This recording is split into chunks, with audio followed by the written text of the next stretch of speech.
European traveler and explorers in Ethiopia since 1805. Nayewalda Manuel. Contact us at tamambetiglu@gmail.com.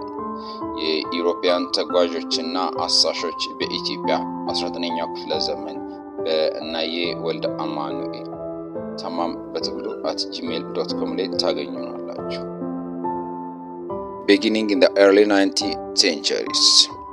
የውጭ ግንኙነትና ስምምነቶች ከ19ኛው ክፍለ ዘመን መነሻ አንስቶ original rulers made independent contacts sought to get firearms to strengthen their power.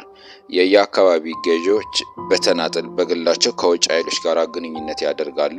ዋና ፍላጎትና ዓላማቸው ደግሞ የጦር መሳሪያ በማስገባት የራሳቸውን ስልጣን ማጠናከር ነው። During the 19th century, the agent of this external relation were travelers, explorers, and missionaries. በ19ኛው ክፍለ ዘመን ከዩሮፕ ወደ ኢትዮጵያ የሚመጡና የውጭ ግንኙነት የሚያደርጉ ኤጀንት ተወካዮች አብዛኞቹ መንገደኞች ናቸው። ኤክስፕሎረርስ ወይም ደግሞ አሳሾች ናቸው። እንዲሁም ሚሽነሪ የሃይማኖት ሰባኪዎች ናቸው። Europeans in Ethiopia. Their similar motives in Ethiopia include for adventure, for religious zeal, as missionaries, for scientific research, and to cultivate friendly relationships, to expand trade on behalf of their home government. European በ19ኛው ክፍለ ዘመን ጀምሮ ወደ ኢትዮጵያ ሲመጡ የተለያየ ዓላማዎች አሏቸው። ከዓላማዎቹ ውስጥም አንዱ for adventure አዳዲስ ነገሮችን ለማየት፣ for religious zeal as missionaries ለሃይማኖታዊ ተልእኮ ሃይማኖታቸውን ለማስተማር ሚሽነሪ ሆነው ማለት ነው። for scientific research ሳይንሳዊ ጥናት ለማድረግ፣ to cultivate friendly relationship ወዳጅነትን ለመመስረት፣ to expand trade on behalf of their home government በራሳቸው ሀገር ስም ንግድ ለማስፋፋት። These Europeans in Ethiopia, their main reasons were preparing the ground for later European colonial conquest.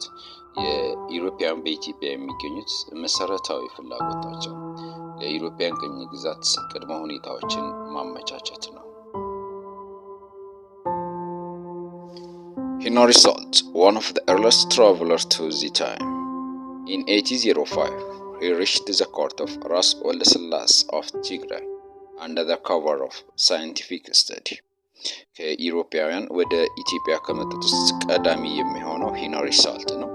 ሄንሪ ሳልት በ1805 እንደ ፈረንጆቹ አቆጣጠር የትግራይ ገዢ የነበሩትን ራስ ወልደ ስላሴን አግኝቷቸው ነበር እና የሱ መሸፈኛ ወይንም ወደ ኢትዮጵያ ሲመጣ ለሳይንቲፊክ ስተዲ ለሳይንስ ምርምር ነው የመጣው ነው የሚለው። establish contacts between Britain and Ethiopia so as to control the developments that were going on in Egypt and Sudan.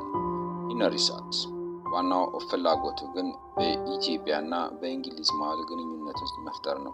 እዚህ ግንኙነት የድብቅ ዓላማ ወይንም ዋናው ፍላጎት ደግሞ ኢጅፕትና ሱዳን ውስጥ የሚካሄደውን ነገር ለመቆጣጠር እንዲያመች ከኢትዮጵያ ጋር ወዳጅነትን መፍጠር ነው። In 1830s, several European travelers entered Ethiopia such as Samuel Gobat, Christian Kruger, C.W. Isenberg and D. Jacobens. በ1830ዎቹ የተለያዩ የዩሮፒያን ተጓዦች ወደ ኢትዮጵያ ገብተው ነበር። ከነዚህ ውስጥ ሳሙኤል ጎባት፣ ክሪስቲያን ኩግለር፣ ኢዘንበርግ and D. Jacobens ተጠቃሾች ናቸው። From those Europeans who arrived in Ethiopia in 1813s, we have Cardinal Massaja and Edward Ruppel, who arrived in Ethiopia in 1846 from Germany. በ1830ዎቹ አካባቢ ወደ ኢትዮጵያ ከገቡት የዩሮፕ ተጓዦች መሃል ካርዲናል ማሳጃ እና ኤድዋርድ ሩፔል ከጀርመን በ1846 ኢትዮጵያ ደርሰዋል። The Abade brothers, Ronald Abade and Antonio D. Abade. These two Europeans represented France. From those who traveled to Ethiopia in 1830s and then after. Here in picture you have Antonio D. Abade. ፈረንሳይን በመወከል ወደ ኢትዮጵያ የገቡት ደግሞ እዚህ አባዴ ብራዘርስ ብለን የምንጠራቸው ሮናልድ ዲ አባዴ እና አንቶኒዮ ዲ አባዴ ናቸው። እነዚህ ከፈረንሳይ በ1830ዎቹና ከዛ በኋላ ወደ ኢትዮጵያ የገቡት ተጓዦች ናቸው። ካፕቴን ዊሊያም ኮርንዋሊስ ሃሪስ made an official British mission to ንጉሥ ኃይለሥላሴ of ሸዋ። የእንግሊዝ መልእክተኛ ካፕቴን ዊሊያም ኮርንዋሊስ ሃሪስ ከንጉሥ ኃይለሥላሴ ሸዋ ጋር ተገናኝቶ ስምምነት አድርጓል። John Bell and Walter Proudden, a British traveler to Ethiopia in 1840s, came to the northern part of Ethiopia. They later became a loyal servant of Emperor Theodorus II. እንግሊዞቹ ጆን ቤል እና ዋልተር ፕራውዴን በ1840ዎቹ ወደ ሰሜናዊት ኢትዮጵያ መጡ። በኋላ ላይም የታላቁ ንጉሥ አፄ ቴዎድሮስ ታማኝ አገልጋይ ሆነዋል። ሁለቱም ጆን ቤል እና ዋልተር ፕራውዴን ከፕራውዴን ጋር ግን ከበድ ያለ ግጭት ውስጥ ገብተው ነበር። በመጨረሻው concluding agreements and treaties with European travelers, the British captain William Harris and the French rocket de Harcourt were successful in this term. ከኢትዮጵያውያን ጋር ስምምነት በመፈጸም ፈረንጆቹ ዩሮፒያኖቹ ብሪቲሽ ካፕቴን ሃሪስ እና ፍሬንች ዲ ሮኬት ሄርካርት ተሳክቶላል። Let's some of the treaties that signed between Ethiopian regional rulers and the European travelers.